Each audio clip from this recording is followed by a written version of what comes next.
In this video tutorial, we're going to show you how to change the default hotspot settings for your publication. We're going to be working within the options in the main menu in the 3D Issue software. The features in the interactive panel under the Design tab can be added to the publication either as buttons or as hotspots.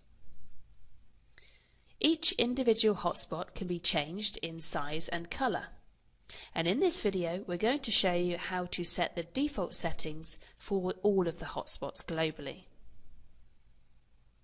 So to start, select Hotspot from the Options menu at the top of the screen.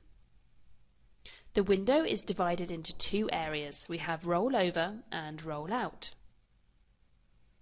You can also set a default line of text for each of the hotspots. For example, you might wish to start each hotspot rollover with "click here to." It's a great way of introducing a standard for interacting with your readers on screen. Default settings for opacity of the color when you roll over a hotspot area is set to 50%. This can also be changed using the slider on the screen.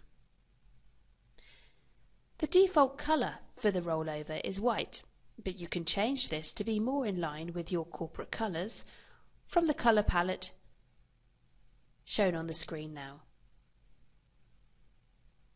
An option is presented by checkbox to have a sound play when you roll over a hotspot, and you might wish to change that sound file if you want to. Each of these options, with the exception of the text, can be applied also when the reader rolls out of the hotspot area.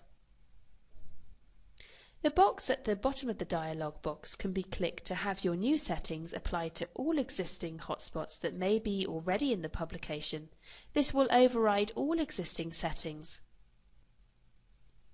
You can now select Apply, and this will apply all the settings to all future hotspots that you present onto your publication. These settings are controlled at a template level, so they will carry over to your next publication you create within this template. Let's now add a new hotspot to the publication and see our changed default settings take immediate effect.